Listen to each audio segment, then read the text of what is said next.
بنا پر آپ نے شیر کو گھر کے اندر نظر بند کیا؟ کیا وجوہات ہیں کہ لوگوں کی وہ تعداد جو آپ ایکسپیکٹ کرتے تھے وہ تعداد آپ کو کہیں نظر نہیں؟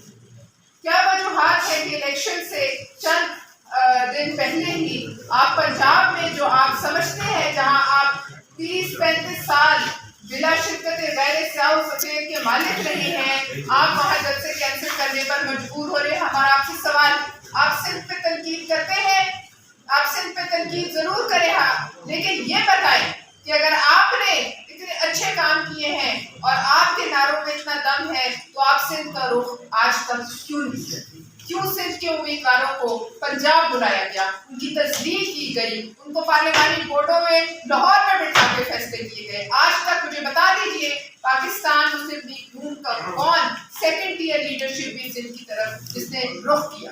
یہ ہے آپ کی عزت آپ کے دل میں سندھ کے لیے، اور جو آپ کہہ سکتے ہیں وہ صرف اور صرف صوبائیت کی ہوا کو آپ جو ہے اس کو آپ ہوا دے سکیں۔ دوسری بات یہ ہے کہ مسلم لیگ نون کے جلسوں میں آپ دیکھ لیجئے، کیا پاکستان کے لیے اگلے 3 ماہ کا بھی کوئی روڈ میپ ہے؟ کیا مسلم لیگ نون کے کسی جلسے میں کوئی معاشی پلان آپ کو دیا گیا ہے سوائے ایک شخص کے اوپر کیٹی جو ہے وہ اس کے جو ختم ہو چکا ہے اس کو زندہ کرنے کے ایجنڈے کے علاوہ مسلم لیگ نون کچھ نہیں؟ کوئی ایسی بات، کوئی ایسا نعرہ جو کہ عوام کو سمجھ آئے، جو کہ ان کا منشور کہاں ہے ہمیں آج تک علم نہیں۔ پتہ نہیں کتنے 100 کمیٹیاں منشور کی بنی ہیں، لیکن منشور آج تک سامنے نہیں آیا، اور وہ کہتے ہیں کہ منشور کے اوپر تو الیکشن کے بعد عمل ہونا ہے۔ یہ پہلی دفعہ ہم نے پاکستان میں سنا ہے کہ کوئی پارٹی یہ کہے کہ ہم منشور پیش نہیں کریں کیونکہ اس کا تو الیکشن کے بعد جو ہے وہ اس پر عمل ہونا ہے۔ عوام کے پاس جانے کے لیے کون سا نعرہ، کون سا نظریاتی جو ہے آپ کا وعدہ، کون سی نظریاتی بات ہے کہ جو آپ عوام کو دیں؟ اس کا آپ نتیجہ دیکھ رہے ہیں، حلقوں میں عوام کا کوئی ریسپانس نہیں، پورا زور لگا کے بھی چند ہزار سے اوپر لوگ آپ جمع نہیں کر سکتے، اور اسی لیے آج آپ کے جلسے منسوخ کرنے کی نوبت آئی۔ دوسرا ہمیں بتائیں، آپ کہتے ہیں کہ مجھے نہ نکالتے تو بے روزگاری نہ ہو۔ آپ یہ سمجھا دیجئے کہ 16 ماہ جو آپ کے پاس، جس میں تمام امپورٹنٹ منسٹریز آپ کے پاس، جس میں اس ملک کا معاشی آپ کی اور میری جیب کا، آپ کے اور میرے بچوں کے نوالے ان کے ہاتھ میں تھے، مجھے بتا دیجئے کہ اس میں اس عوام کے لیے کون سی روزگار ہے؟ کیا وجہ ہے کہ آج بھی آپ وہی شخصیات، وہی انہی لوگوں کو دوبارہ لا کر اسی جگہ بٹھانا چاہتے ہیں جس پہ بلاول صاحب نے کہا ہے کہ عوام کا کنسنسس ہے کہ یہ لوگ دوبارہ ان منسٹریوں پر نہیں بیٹھے؟ آپ کا منشور صرف اور صرف IMF کے آگے سرنگو ہونا ہے۔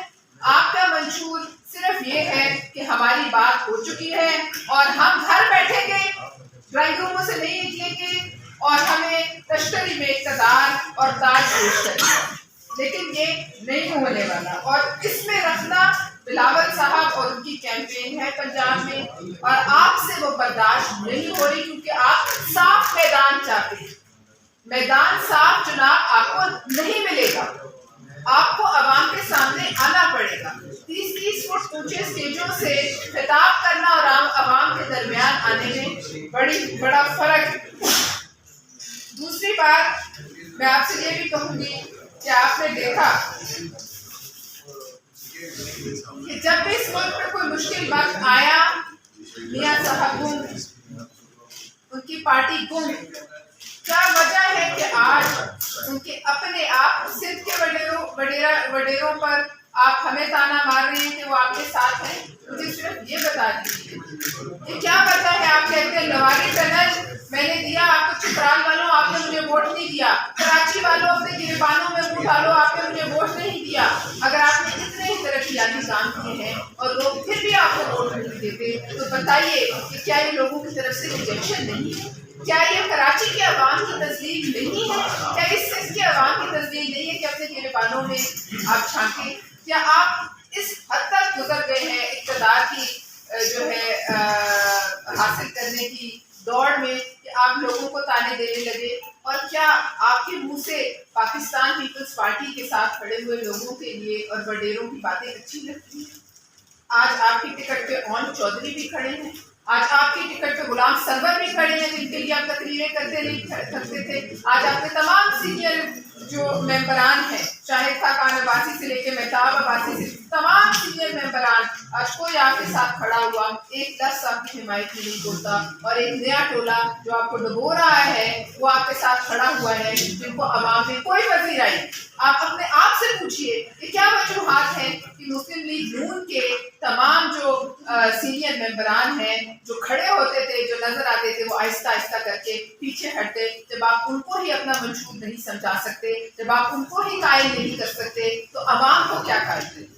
آپ کیسے بتائیں گے کہ آپ ابھی سے بندر بانٹ کر رہے ہیں کہ فائنانس منسٹریز کے پاس ہوگی، فارن منسٹریز کے پاس ہوگی، وزیر اعلیٰ یہ بنے گا، لیکن میں ہم عوام میں نہیں جائیں گے، ہم عوام کو کوئی منشور نہیں دیں گے، یہ ہماری جاگیر ہے، یہ جس وقت بھی چاہے ہم اس پر مسلط کر دیے جائیں گے. لیکن پاکستان کسی کی جاگیر، پاکستان کسی کی جاگیر نہیں، اور نہ پاکستان کے لوگ کسی کے غلام. لہٰذا یہ تو ان کو 8 فروری کو پتہ چلے گا کہ جس دن ڈبے کھلے اس دن لوگوں کی جو ان کے بارے میں ایک سوچ اور خیال ہے وہ سب کے سامنے آ جائے گا. لیکن پاکستان پیپلز پارٹی پھر بھی کہتی ہے آج اگر میاں صاحب آئیں اور لاڑکانہ سے الیکشن لڑیں، ہم نہیں ڈرتے، ہم انہیں ویلکم کریں گے، ہم انہیں فیسیلیٹیٹ کریں گے، لیکن تشریف تو لائیں، رخ تو کریں. جو اس طرف کا رخ ہی کرنے سے ڈرتے ہیں، کوئی سینئر لیڈر آ جائے، کوئی نہیں آئے، ملک پہ مصیبت کے پہاڑ ٹوٹ پڑے، ایک لفظ مذمت کا نہیں، ایک لفظ نہیں آیا. صرف اپنے اقتدار کی ایک کھیل ہے جس میں وہ سمجھتے ہیں کہ انہیں گھر بیٹھے ملے گا. لیکن یہ 8 فروری کو جو ہے ان کا خواب انشاءاللہ چکنا چور ہوگا. اور ہم یہ درخواست کرتے ہیں الیکشن کمیشن سے کہ ہمارے امیدواران کو سیکیورٹی دی جائے. ان کے جو پہلے تو ان سے تیر کا نشان کئی دن انہیں نہیں دیا گیا، وہ پھر کورٹ سے ہم نے لیا. جو ان کی سیکیورٹی ہے، جو ہمارے ووٹرز کی سیکیورٹی ہے، اور یہ جو حلقے ہیں جہاں یہ سب تماشا ہو رہا ہے، اس پر وہ ایکشن لیں. اور پیٹرول بموں سے اگر لاہور جیسے شہر پنجاب کے دل میں حملے ہونے لگے تو یہ پھر مجھے سوچ کر خوف آتا ہے کہ کون سا شہر، کون سا چھوٹا قصبہ، کون سا دور دراز کا صوبہ ایسا ہے جہاں لوگ محفوظ ہیں. بہت شکریہ.